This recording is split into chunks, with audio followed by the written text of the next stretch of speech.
Bismillahirrahmanirrahim. Assalamualaikum warahmatullahi wabarakatuh.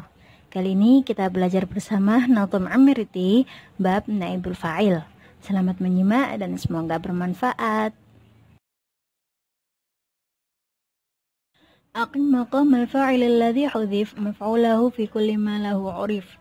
Jadi yang dinamakan naibul fa'il ialah maf'ul bih yang menempati kedudukannya fa'il yang dibuang. Jadi naibul fa'il ialah isim yang dibaca rafa yang menempati kedudukan fa'il yang dibuang.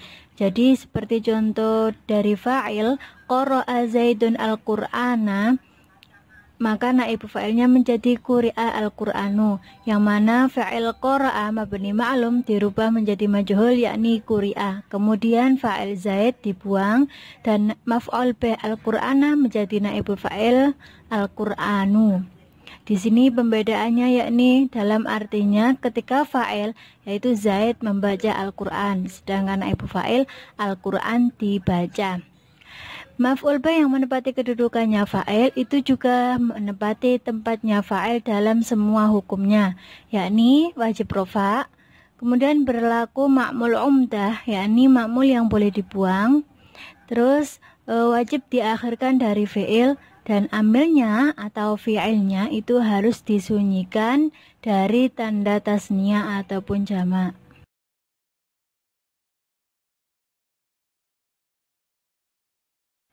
Au masdaran au dzarfan au majrura ilam tajid maf'ulahul madhkura. Adapun masdar, dzaraf serta jar majrur itu bisa menempati tempatnya fa'il manakala tidak ditemukannya maf'ul bih. Jadi yang bisa menggantikan fa'il yakni satu maf'ul bih, ini tanpa syarat. Seperti contoh quri'al Qur'anu. Yang kedua masdar.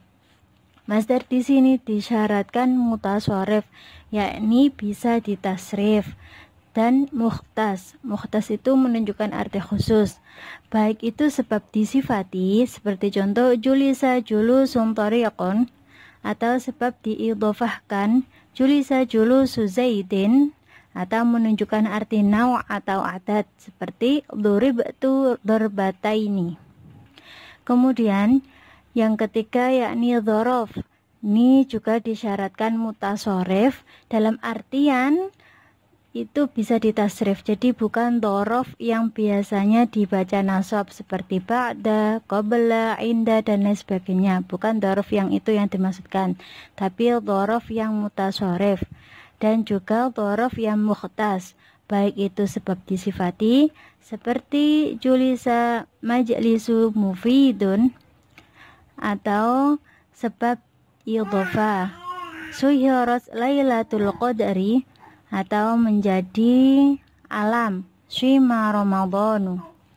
Yang terakhir yakni jar majrur yang disyaratkan tidak menetapi pada satu jalan dalam penggunaannya, seperti mundu itu kan khusus bizaman, atau rubba yang mukhtas bin nakirah, wallahi dari huruf qasam, khola dan ada itu dari istisna, bukan yang seperti itu, dan juga tidak menunjukkan arti ta'lil.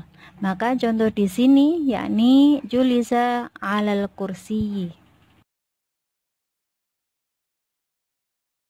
Walul fi'il ladzi huna yudham wa kasru ma qabla al-akhir multazam fi kulli madin wa huwa fil mudhari'i munfatihun kaidda'a wa kaddu'i.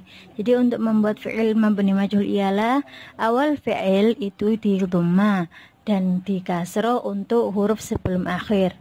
Itu adalah untuk fi'il madhi. Sedangkan dalam fi'il mudhari' huruf sebelum akhirnya itu di fathah. Seperti contoh yudda'a uddu'i.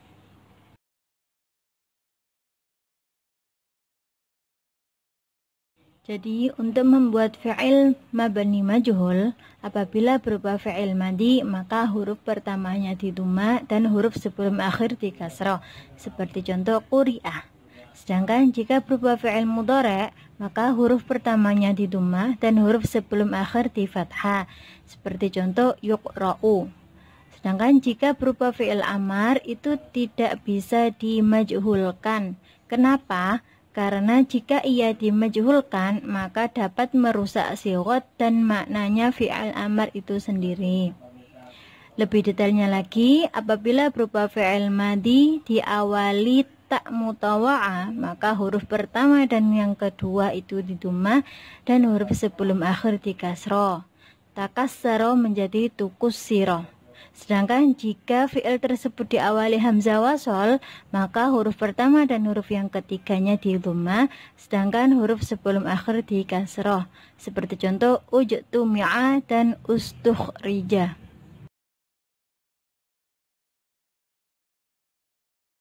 Wa awalul fi'li alladhi kaba'a muqassirun wa walladhi qad sya'a. Awal fi'il seperti lafaz ba'a, yakni dari fi'il bina ajwaf, itu jika dimajhulkan maka huruf pertamanya dikasroh, itulah yang masyhur atau umum digunakan. Jadi untuk majhulnya fi'il madhi mu'tal ain atau dari bina ajwaf itu ada 3 hukum. Yang pertama yakni dikasroh seperti lafaz khifa, bi'a, qila. Kemudian didhammah yakni khufa, bu'a, qula atau ismam. Contohnya khifa, bi'a, qila, yang mana ismam ialah membaca huruf dengan harokat antara dhammah dan kasroh. Tapi di antara 3 hukum di sini yang masyhur atau yang umum digunakan adalah di kasroh.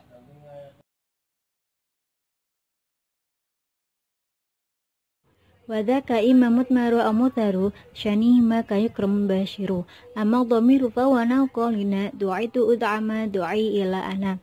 Pembagian naibu fa'il itu ada 2. Yang pertama naibu fa'il isim dhamir dan yang kedua naibu fa'il isim dhahir. Adapun yang kedua ini naibu fa'il isim dhahir itu seperti contoh yukramul bashiru. Sedangkan contoh naibu fa'il isim dhamir du'aitu ud'a dan ma du'ai ila ana. Jadi naibu fa'il itu ada 2. Yang pertama naibu fa'il isim dhahir seperti contoh yukramul basyiru dari naibu fa'il yang berupa mufrad mudzakkar. Kemudian uhturimat fatimatu dari naibu fa'il mufrad muannas. Maka ketika fi'ilnya tersebut fi'il madhi maka diberi tak ta'nis. Kemudian duribal talibani dari naibu fa'il tasniyah. Dan du'i at-tullabu, sini naibu fa'ilnya jamak. Jadi tetap meskipun naibu fa'ilnya mufrad, tasniyah maupun jamak, maka fi'ilnya tetap berupa mufrad. Kemudian naibu fa'il yang kedua yakni dari isim dhamir, yang mana contoh dari isim dhamir muttasil du'itu, ud'a, nuhturima. Kemudian dari dhamir mufasil seperti contoh ma du'itu illa ana.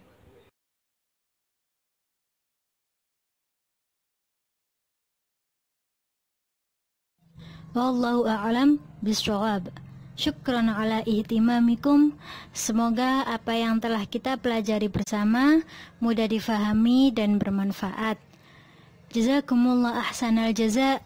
Ihdinas syiratal mustaqim. Assalamualaikum warahmatullahi wabarakatuh.